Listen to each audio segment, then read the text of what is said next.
Property Podcast. I'm Simon. And I'm Simon. I've been investing in property for over 20 years, and if you're an active landlord or planning your next property investment, this podcast is for you. Simon Glastonbury is joining me today, and he is an independent mortgage broker with 25 years of experience providing mortgages, bridging, and development finance for home buyers and investors. Now, we haven't asked this before, but we thought it would be really interesting to know if anyone out there has got questions they would like to put to Simon. And he is currently joining me on episodes every month-ish, maybe 6 weeks, that kind of cadence, I think. And we're planning to keep that up. So if anyone out there is listening and would like to have either a quick or maybe even a more in-depth mortgage and finance related question answered by Mr. Glastonbury, then please let me know. You can email in to show@thebusinessofproperty.com, and I will happily collect together those and put them to Simon Glastonbury in our next recording. Now, today we have some fantastic topics planned. Towards the end of the episode, we will do our normal sort of current mortgage rate roundup. Before that, though, we are going to talk a little bit about tracker mortgages, because I used to think I knew what these were, but apparently they've changed. So we're going to talk about that. But before all of that, we can't really ignore the current hot topic. And as we record, it is Wednesday before the general election that is going to happen tomorrow. So as everyone listens to this, that's all over. And everyone's going to know the result of the general election. But as we record, we do not. So please indulge us in our speculation for the next few minutes. And as you listen to this, you can mark us out of 10 for how well we got on. So I don't think we're going to spend too long sort of speculating about what the election result actually will be. I think it's fairly well expected that in a couple of days we're going to be looking at a Labour government of some shape or form. So let's just go with that as an assumption. But given that and the fact that things are obviously changing from that, what, Simon, do you think is sort of the outlook for mortgages and the sort of property market with those expected changes? Hi, Simon, again. Well, interesting, isn't it, to see what's going to be happening over the coming days. I think in the manifestos of let's just say both parties, there isn't particularly anything of great interest they've given out to us or for the sort of coming months or what they're planning to do. However, saying that, looking at rates, which we'll go through later, interest rates haven't really, lending rates haven't really changed over since we spoke sort of 5 or 6 weeks ago. And we were waiting. I know we were sort of chatting, waiting to make sure, can we get something near the election? So lenders have sort of put their rates down a little bit over the last few days, but they're pretty much back to where they were 5 or 6 weeks ago. So really nothing has happened. It's quite boring, but the market is slow, boring, methodical. Not a lot is happening. And I think people are waiting for this election for something to happen. I'm not quite sure what is going to happen, because something needs to, whether it's another sort of stamp duty holiday. It usually, to put a bit of a jolt in the market, it's usually the stamp duty, because it's such a big figure now. With house prices going up so much in the last 10, 20, 30 years, some of the figures are astronomical, and you really have to plan and build them in. So, and the issue we certainly find as a business, it's still first-time buyers. There are people further up the chain who want to move, but they can't move because they've, if you're at the top of the chain, and I'm saying at the top of the chain, and whatever the value of the property is, just call it a 3 or 4 bedroom family home or bigger, the chances are you're going to have, in this market, 2, 3, 4 people in the chain below. And if the first-time buyers aren't there, for whatever reason, The feeling we get is that it's generally they're hoping rates will come down. We're still, we're seeing what are our predictions like. My predictions haven't been great so far this year with base rate. We've been talking about base rate coming down for quite some time. We're still expecting it to come down, but it's a case of when. So yes, I think it will. I think it will come down. Well, come down after the election, of course. Now, so we're right on top of it. Is it going to come down in August? I don't think so. There's my prediction of the day. I think the earliest it's going to come down is September, and then the question is, what effect is that going to have on fixed rates? It doesn't necessarily have a direct effect on certainly the shorter term fixed rates, i.e. the 2 year. It may have an effect on the 5 year, 3 year, possibly 5 year. Yes. So is that going to happen? It then moves us on to the tracker rates, which we'll talk about in a while. But my prediction is whoever comes in will make some sort of stamp duty change to kickstart the market. I think that's also, from a political point of view, it's a feel good sort of vote, isn't it? It's a good win. It's an easy win for whatever party. And it looks like prediction time. It looks like we're going to have a Labour government. But it's an easy win. It's a good feel good factor to get in. Right. Okay. Look, we're just going to cut sort of stamp duty or give you a stamp duty holiday or whatever it may be. And that will, there's certainly, you can see it in the figures. If you look at how much stamp duty is normally made by the government in the tax itself, that's dropped off massively. Huge numbers because the market isn't moving. So they can't afford to that. So, you may think, that it's not going to make any money. Well, it will if it boosts the market. If they're only giving stamp duty holidays, let's say to first-time buyers or someone up to £300,000, £400,000, £600,000, they're still getting. It means that the higher in the chain are selling bigger stamp duty numbers. Yeah, just sort of lubricating the market as a whole. Yeah. Absolutely, yeah. So moving away from predictions and looking back a little bit, I'm interested in something you said there, whether it has actually been a change. So when the election was announced, was sort of around the last time we recorded. I should have looked this up. I can't remember exactly when that was, but it was around that time. So when we last recorded, we hadn't had a chance to sort of see any effect from that. And now with that in hindsight, did the market actually slow down for the campaigning period? Or has it just sort of continued, but that was at a fairly low level already? It hasn't been, the market hasn't been great in my experience. And I look at it I've been in the market 25 years. And since interest rates started to go up a couple of years ago, it's definitely been slow. And I think from there, people were.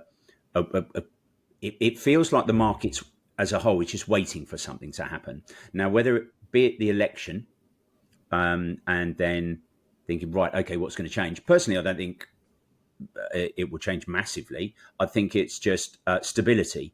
I think people will just think, right, okay, this is where we are now. Whatever, right, interest rates are pretty much where we are, and we're going to be going forward. Again, looking at rates, and which I look at every day, I don't think we're going to be far off this for the next 2, 3, 4 years. So the fixed rates where we are at the moment, we may, and what I mean by that is, yes, there may be a drop in 0.25%, 0.5% in rates, but the expectations which some people still have when they're looking at the expectation of base rate coming down, they are seriously thinking that base rate's going to be coming back down to 2 and 3%. There's another prediction for me. I'm full of predictions today. Another one, I just can't see it. There is no indication of that whatsoever. So yes, it may come down to, I think by the end of the year, 5%. Is it going to go below 5% in 2024? No, is my answer. to that. Another prediction. Will it come down? I think yes. I mean, it may come down to 4.75, 4.5 next year. I can't see it going very much lower, and any prediction we're seeing. So that would then say you're only going to look at fixed rates going a quarter, maybe 0.5% below. Now that doesn't make a huge difference to most people. Yes, it makes a difference. We all want rates lower, of course we do. And if I could have 0.5% of my residential rate, fantastic. I would love it. Don't be wrong. We all like that, but it's not. It's not. I don't think it's a deal breaker. Yeah, I wonder if it might be more a sentiment thing. So the actual raw numbers will be small, as in the reduction in base, but it's just the fact that there has been a reduction after so long of it either going up or staying flat, and that the fact there has been a reduction, just any kind of reduction, might just be enough to sort of make people think, oh, okay, it's looking more positive again, and maybe that means I should make a move and do something. Yeah, absolutely. I think you're 100% right. I agree with you totally. I think it's a feel good. We all like that, don't we? We like that feel good factor. Oh, rates are coming down. And you're exactly right. We've had kind of nothing but bad news, haven't we, since rates just went up so quickly. And that was a shock to everybody's system. And we're feeling that now. You've got to remember when we talked it on a previous pod that rates, people are still coming out. And I think 2024, definitely 2024, 2025 are when most of the people, mortgage owners, are coming off fixed rates. So all of these people are coming off rates are now 1.25%, 1.5%, and going on to rates at 5% plus. Now that's huge. You then add in cost of living, gas, electric, council tax, which we've all had an increase of. Generally, it's a big hit. So if you see the downturn and go, oh, actually, great. Whoever comes in, let's just presume it's going to be Labour, and Labour coming, oh, fantastic, look, they've reduced rates. When in actual fact, it's probably on the cards anyway. But even a small amount, you're absolutely right. I think a small amount, small reduction will actually go, oh, right, okay, they're not going up. So this is kind of where we are, so people can get used to them. And I think, and it's a society thing, I believe anyway. I've certainly seen it over time where first-time buyers they have to get comfortable. They were probably, when they were looking a few years ago, rates are at 1% and 2% for first-time buyers. Now they're at 5%, 5.5%. So they're now used to it. Right, okay, I get my head around the fact that I'm now paying £2,000 a month instead of I was going to be paying £1,200 a month. And it's just, right, okay, well, that's what it is. If I want to move, you can't put it off forever. So maybe that's the case. Yeah, quite. So I think before we move on to tracker mortgages, I'm gonna slip in a tiny prediction as well, and I have no knowledge in this market at all. So this is based on basically nothing other than time, and this is that when the new government is formed after this election, they aren't going to have much time. They're only going to have 2-3 weeks or something like that. I can't remember exactly how it works out before the summer recess, the break in Parliament. So I'm going to predict that they are not going to have time to put in I think the term is a fiscal event, a budget type thing or whatever. So I reckon they probably won't meddle with stamp duty until the autumn, if they do anything like that. Yeah. So there's my tiny, entirely uneducated prediction for the episode. I would agree. I think that's right. Wait till they're not going to do. What's is that top of their agenda? Not really. They've got a lot of other things, and like you say, August is wiped out anyway.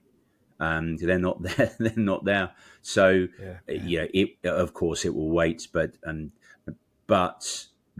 so that's where I would say we're probably some way off before a base rate cut. But who knows? We can keep everything crossed, can't we? Indeed. Right. So tracker mortgages.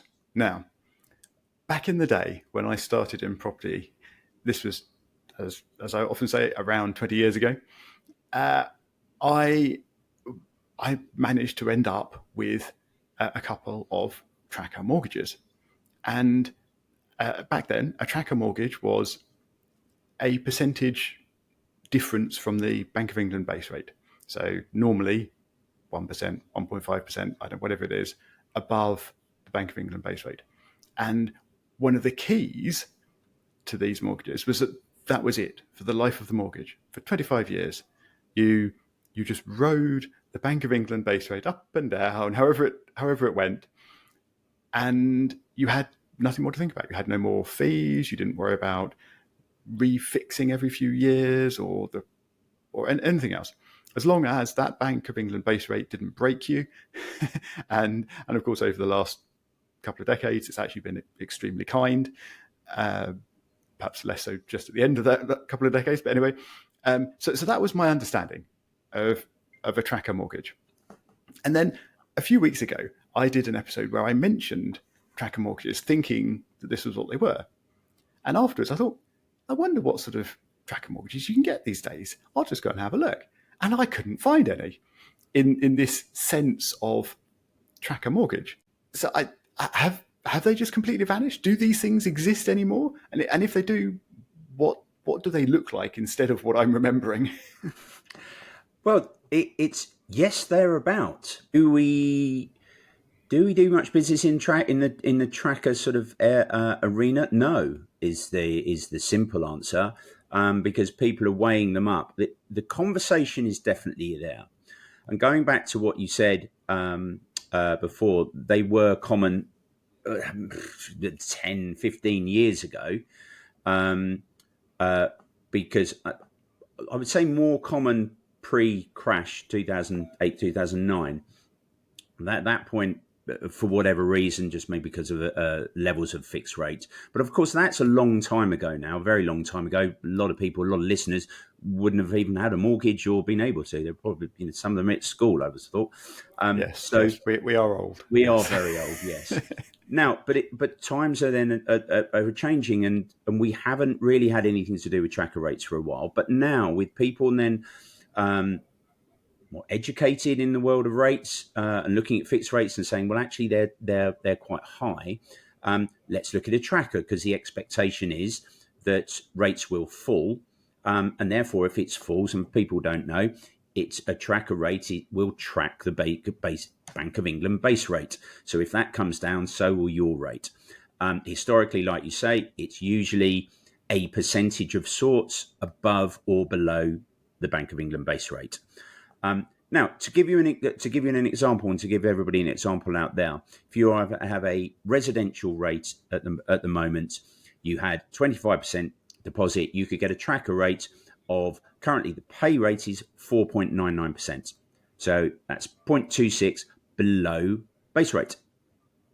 Good. Which is, we said off air, I did have someone previously in the crash who paid that.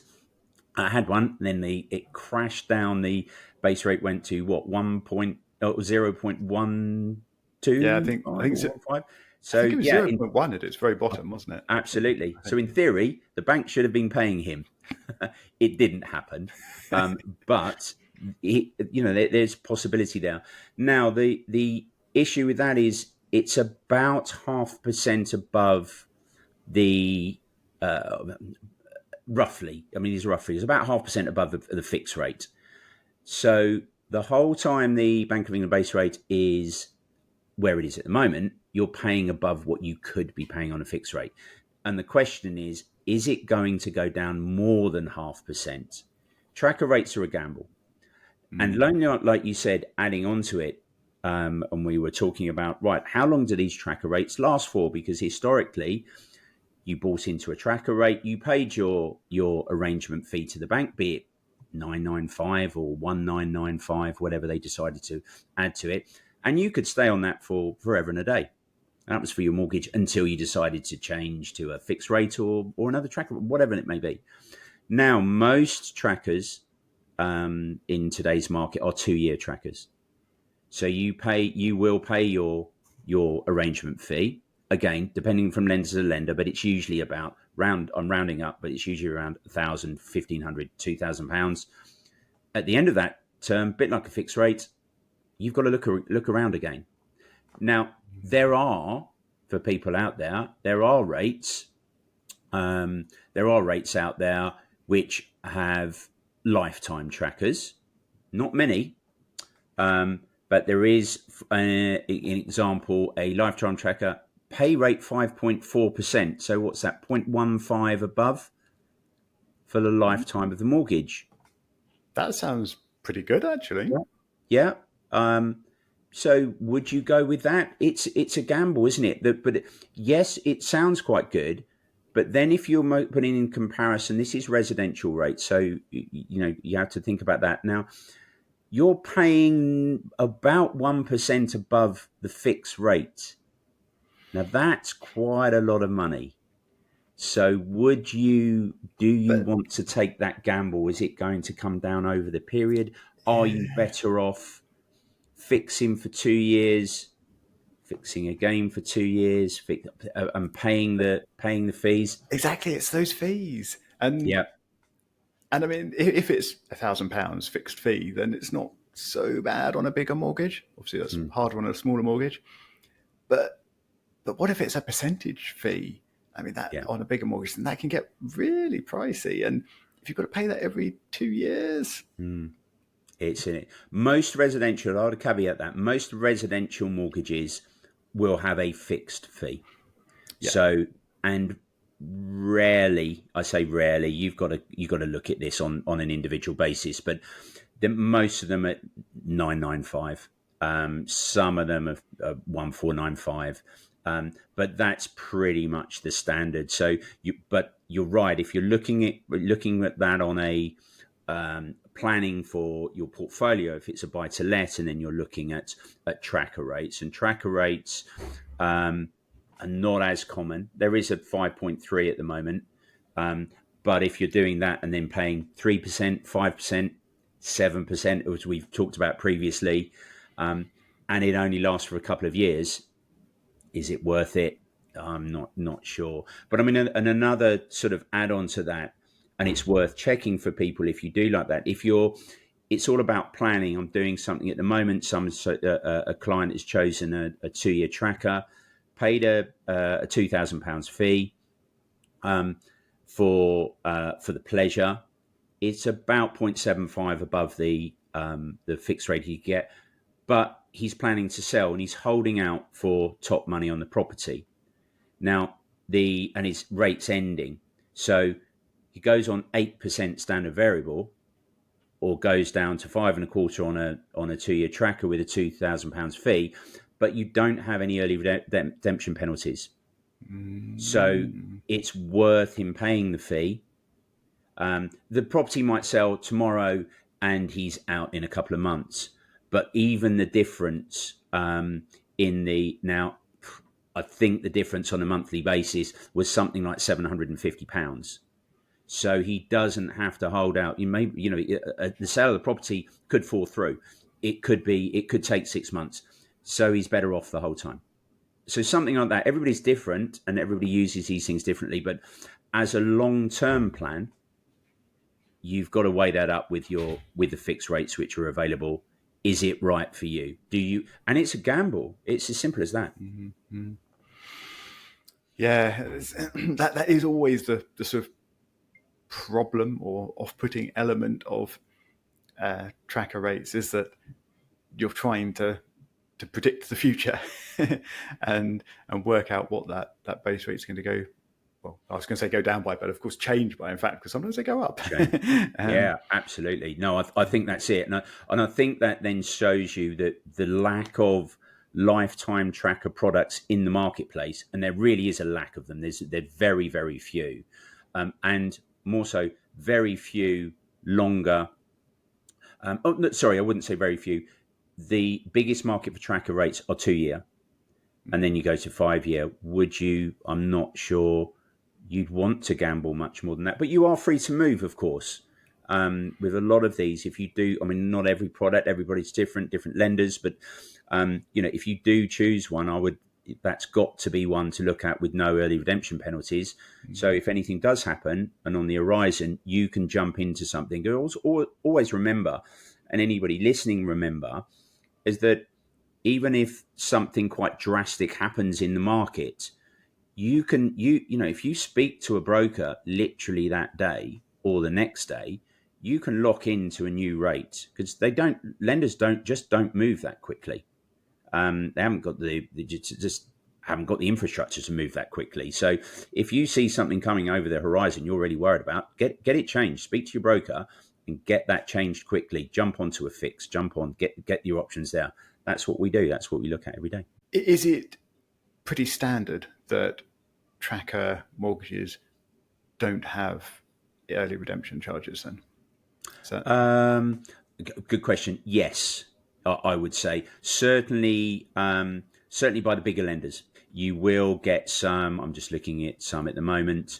Now, also, people will get trackers are very much like discounted rates. People might have heard of discounted rates as well, which is a discounted rate, just for people who don't know, is discounted off the lender's standard variable rate.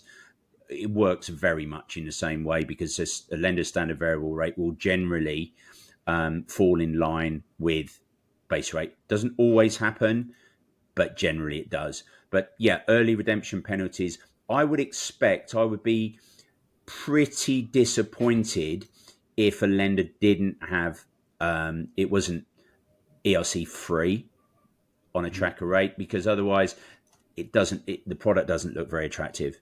But they are, you've got to look from lender to lender, and I'm just looking, and some of the smaller building societies are still offering tracker rates with ERCs built in. But even if they are, again, look at them closely. Don't completely write them off, because quite often if they do have ERCs, they're a lot lower than fixed rates.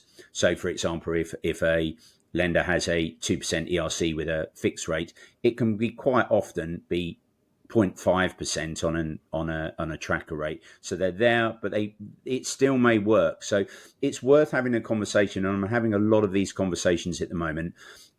Simon, what about a tracker? Is that for me? What do you think? And of course, everybody wants that prediction. We don't know what it is. We don't know quite what's going to happen, but we can only go by what we're seeing on a daily basis, what we're hearing, what the Bank of England are coming out with. So you go along with it. But even so, I'm having the conversations. I'm not doing an awful lot of it, and we're not doing. All of my guys are not doing an awful lot of tracker business at the moment. Yeah, it sounds like it's fairly niche, both in terms of product availability and suitability, probably. Yeah. One final question, I think, on trackers. You mentioned that you have found a residential lifetime tracker. Does a buy-to-let lifetime tracker currently exist out there in the market? Oh, Simon, now that's a question you are going to ask me, and the question is, I don't know, because that's not a question I've been asked for a long time.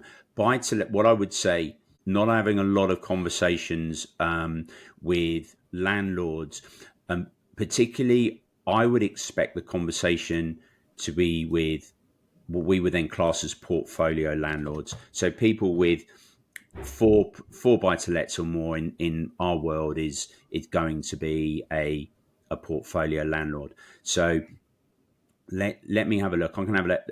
They're not, because it's about cash flow. You know that more than I do. You work with it all the time, and planning. You can't plan that well with a tracker rate, because you just don't know, and you then have that risk of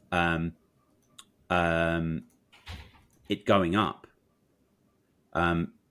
Unlikely, we know that, but it could happen.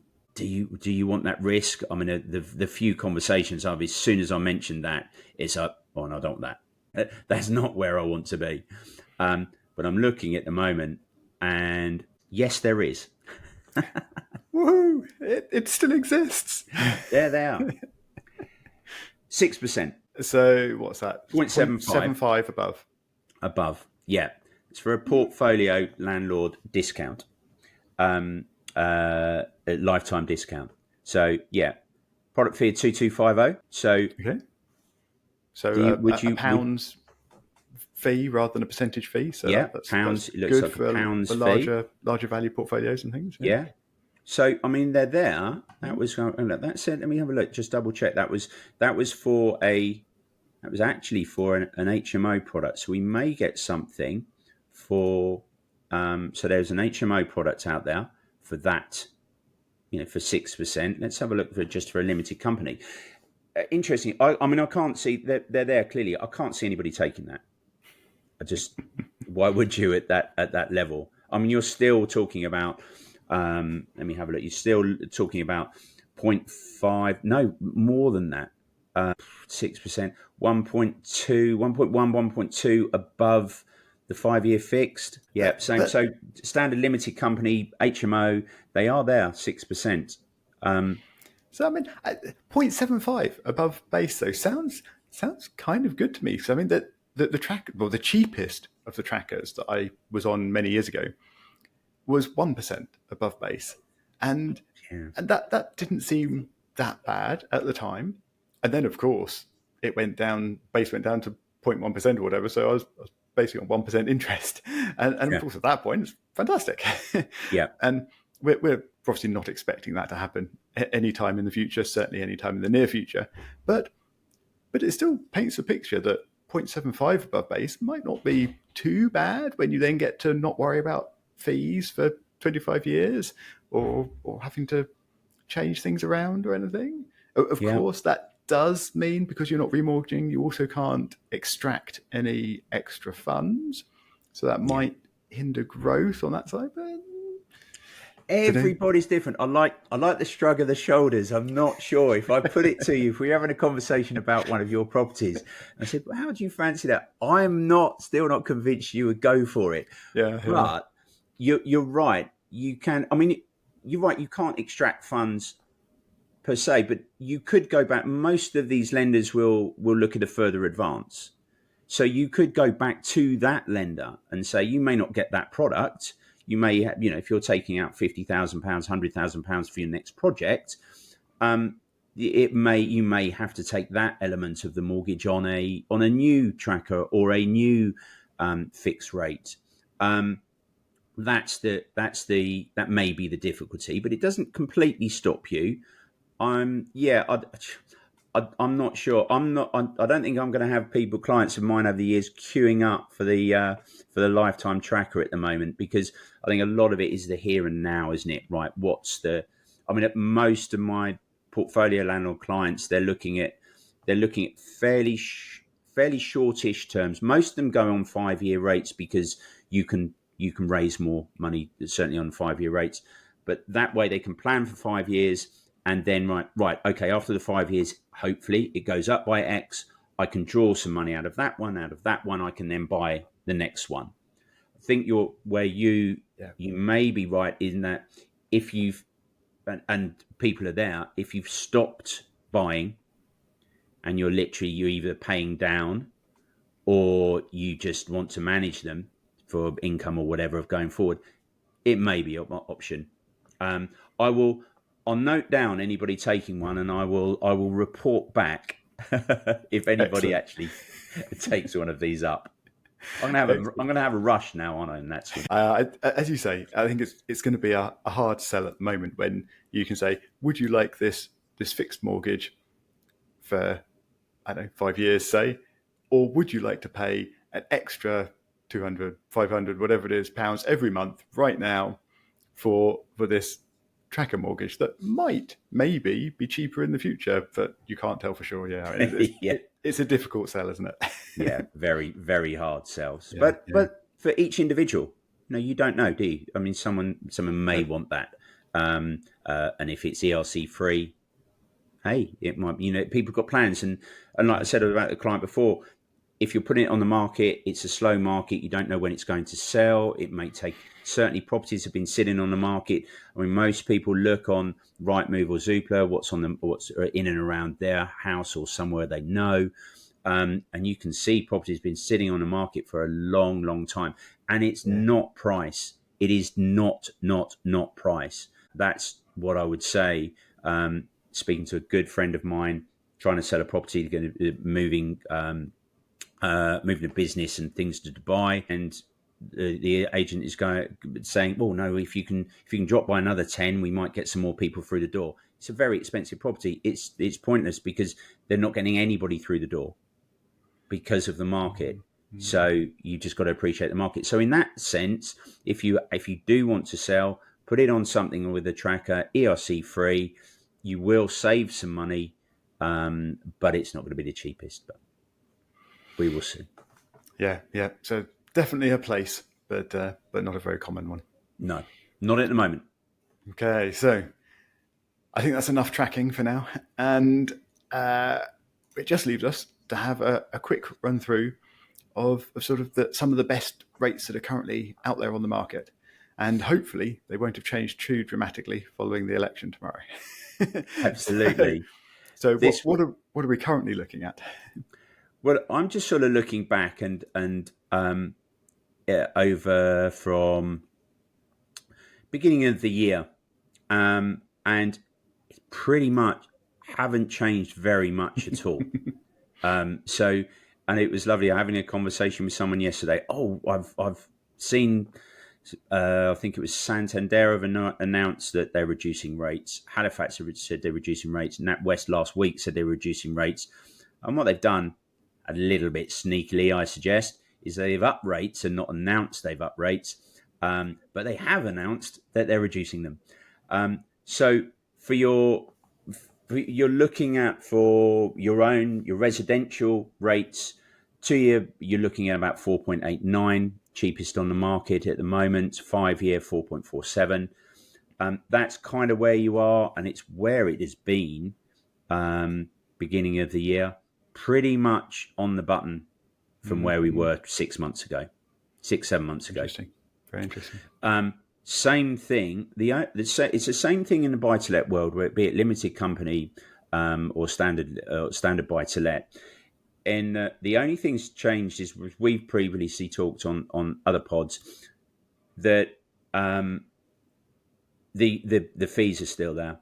So you have this very attractive low rate. So if you wanted to go and buy yourself a buy-to-let in a limited company name, you can get a 2 year fix at 3.74 if you want to pay a 7% fee. And they can be big. That's painful. The best rate out there at the moment, 5.99 with a 999 fee. So you're up. And that's kind of where I would expect it to be. They're on 2 year. 2 year rates for buy-to-lets are not as attractive because generally you with the algorithm and the stress test lenders use, you can generally not borrow as much as you can as on a 5 year rate. So I'll go on to 5 year rates, which are, again, the lowest out there, 4.69 on a limited company buy-to-let, but a 7% fee. And the best one, 5.14, but that comes with a 3% fee. Even that's still quite chunky. Yeah, it's still. I mean, it does depend. Of course, you've got to look on an individual basis. You've got to look on the size of the loan.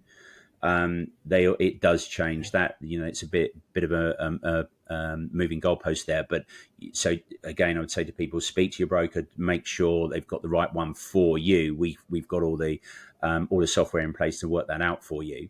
But they're there. But I mean, again, I think lenders are waiting, clearly waiting for something to happen, and probably waiting for this election.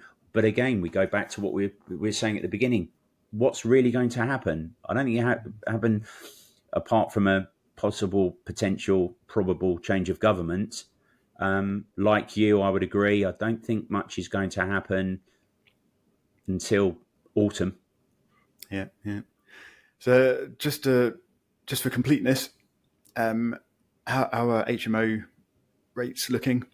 Obviously, normally in limited companies, are they basically the same as the buy-to-let ones, or any different particularly? Generally, very slightly different, very slightly higher.